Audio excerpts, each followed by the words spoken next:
Who are you? I mean, who are you really?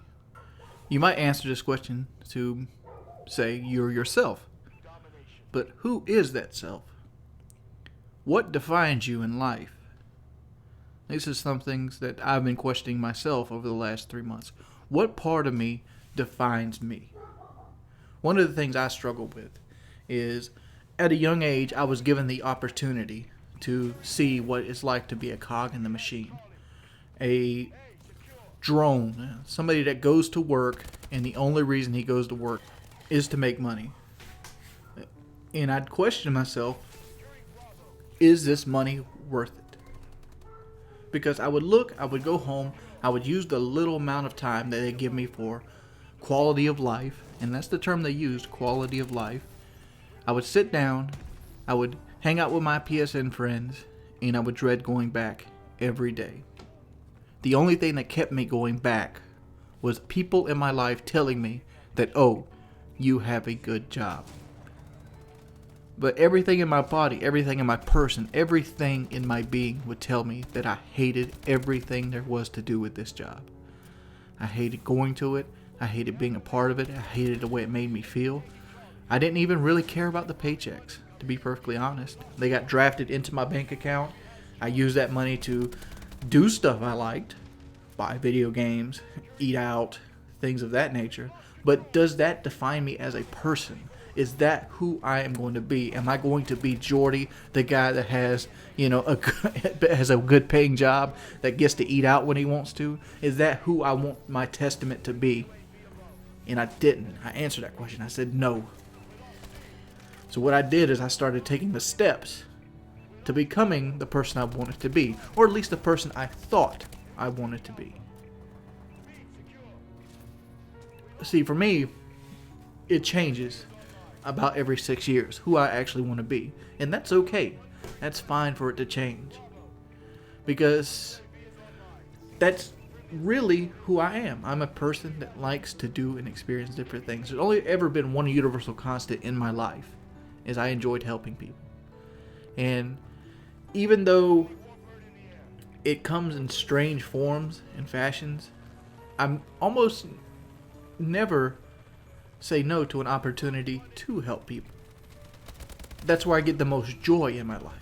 And if I had to answer that question today, who am I? I would like the answer to sound like this. Hi, my name is Jordy Jordan, and people love me. And that's really all there is to that answer. That's all there should be to that answer.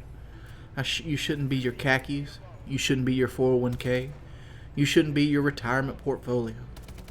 You shouldn't say that I want a big screen TV or a pair of Jordans, because these things are items. These things are just pieces of equipment and things put together to make you want to be a part of a machine. It's okay to enjoy these things, but to base your life around them is silly. My sister was at the table today, and her boyfriend posed this question: what would you do if you had $200 million? And the answer my sister gave him was that she would have a phone that nobody else had. To me, that sounded like that was the most important aspect in her life at this point. She wanted a phone that nobody else had. And I found that mind-blowing. I seriously did. Like, that's the most important thing in your life. If you had unlimited funds, that's essentially what $200 million is, that the one thing you do with it is to get a phone that you were privileged to have instead of other people. So I looked at her and I go, Taylor, so if you had this ability to help an almost unlimited number of people, which it's limited, obviously, but a greater ability to help people because you have this financial state, the first thing you do is to get a phone that you can flaunt in front of other people. What creates this? Like, what creates this need? I have this very same need. It's the reason I play games on higher difficulties. This is the reason that I post good gameplays instead of bad gameplays. I understand that everybody has this level of arrogance in them. And people say I'm arrogant because of the way I talk, because I try to talk with confidence. And that's not because I'm arrogant. It's because it's a coping mechanism for me. I grew up social phobic.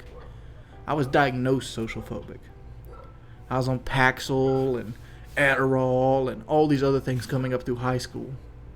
And one of the things that allowed me to be more interactive with people is if I put myself in a situation where I had to believe that I was confident.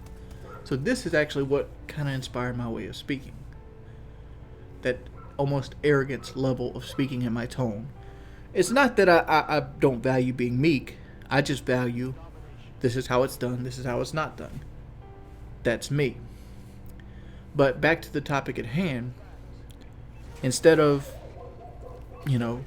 ironing out a couple problems you might have with your life, ironing out things that might be detrimental to your overall health or well-being, you want a prestigious item that has been shown to lose value quickly. Phones.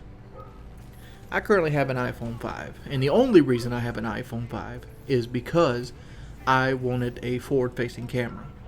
And my current phone, which was the iPhone 4, didn't offer that. And the only reason I had an iPhone 4 was it was my first cell phone. I didn't get my first cellular phone until the age of 23 because I never needed it beforehand. I would go to work, and then I'd go home. I didn't really have a whole lot of friends. I don't really talk on the phone.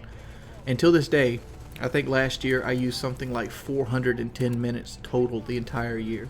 And most of those were spent either making plans with somebody or confirming plans with somebody. 410 minutes. And I sent something like 200 some text messages. So that's about as much as I use my phone. Period. But I upgraded because I wanted that camera to maybe help improve my YouTube, which at that current time was my 100% level of income, which it currently still is, but it's pretty much not a valid level of income anymore. So that's the reason I had a phone. I didn't have a phone because I cared what people thought about me for having that phone. I find that silly that that's a line of thinking. So this is my sister's way of thinking, and this is how the machine operates. The idea is, the reason I'm doing this commentary is because I'm at the point where I have a couple options. I can try to triple my capacity output on YouTube, or I get to go back into the machine, or I take another risk and branch off into another field. And this is a tough choice, especially in the mindset I'm in right now. I've been borderline depressed since August, and not borderline depressed. I have been depressed. I think I've slept something like 16 hours in the last 24. I just no desire to get out of the bed, and I think a large part of that is because I don't know what to do with myself, and I feel like a failure. But at the same time, I look at my achievements. I look at how many people I've changed, how many people I've affected, how many people that I can affect, and I don't feel like a failure.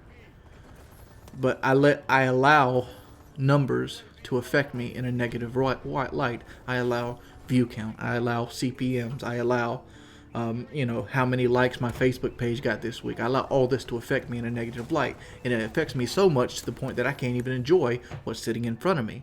And these are flaws that I have, and these are not the person I want to be. And this is the reason I slept 16 or 24 hours. Will I ever be depressed because of YouTube? No, because I lived my life before YouTube, and I'll probably live my life after YouTube. I am just depressed because I don't know what to do, and I don't want to be a part of that machine again. I don't want to be a part of that society trap where I wake up and I'm 50 years old, and I got 30 years under my belt in a job that people told me that is good for me, and I have nothing in my life other than stuff to show happiness. What do you guys feel? How do you guys feel? Let me know in the comment section below.